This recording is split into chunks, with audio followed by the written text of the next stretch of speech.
So basically, yeah, I'm here with Tiana Leigh. Oh yeah, I love that. Right, loving the energy, loving the vibes, and yeah. So Tiana, can you do us an Australian accent?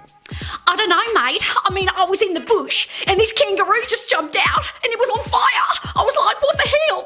So I got a pail of water and I threw it over it and the kangaroo, God bless it, it just died right there on the ground. So I gave it some mouth-to-mouth resuscitation. I couldn't save the damn animal. You gave a kangaroo mouth to mouth? I did. I tried. Not all heroes wear capes. Most of them wear onesies and have their tits out. That's right. Alright, see, next, can you do a German accent? Yeah. When I was in the Second World War, I had a great time with a guy called Hitler. You might have heard of him. Yeah. He was quite a crazy guy, but I liked him a lot. Alright, so what did you do?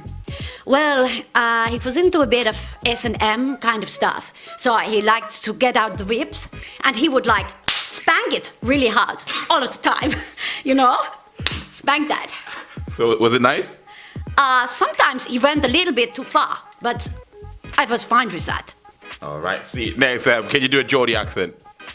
I like to think of myself as like a Teesside Cheryl Cole. You know, that girl. Alright, so what happened with you and Ashley, Cheryl? It's quite a sensitive issue, because, like, he just went around, like, bumming all these other guys all the time. And lasses, sorry. I wasn't meant to tell you about the blokes he shagged as well. But there were men involved, apparently, in some of the threesomes and that. I've never forgiven him for it. Alright, so what's happening with X Factor? Why are you not there anymore? Well, they're really missing out on that bit of, like, northern charm and dirt. I really feel that, you know, if they had me on the panel, like, Simon would have to control his semions. I mean, he wouldn't be taking the little blue pills, you know, if I was sat next to him, so... Alright, see, next, can you do a Spanish accent? Yeah, it's kind of this thing for me. When I lived in Barcelona for a lot of years, I would just eat tapas and drink red wine. I wasn't like the typical Spanish woman, though. I was like into crazy things. And all of the time, my gringos, I like the gringo, the white guy, okay? And he would come to me, he would say, like, I take you out for a drink or something like this. And I was like, no way, you know, he's a crazy, I'm a Spanish woman, you cannot treat me like this.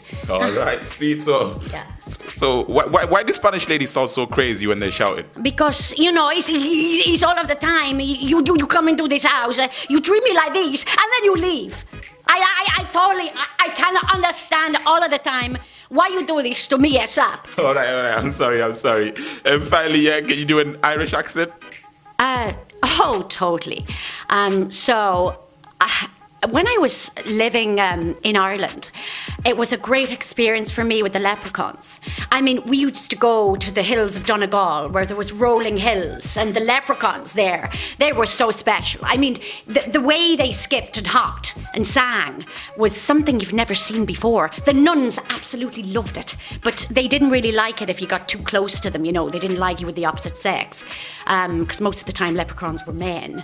I had a great time in Ireland, but I much prefer living in London. All right. See, did you ever get with a leprechaun? I found it the height difference was difficult. I'm not going to lie. You know, I'm about 5'8" and they're like 3 foot. So it was tricky, you know, you think of a Chihuahua with a Labrador. That kind of thing. All right. So does size matter? Ultimately, it can be a contentious issue, yes. Yes, all right. So, last one for you, just to ask anyone, ask this, is 5 inches enough? Oh, God. Well, for Tiana Leigh, absolutely no effing way.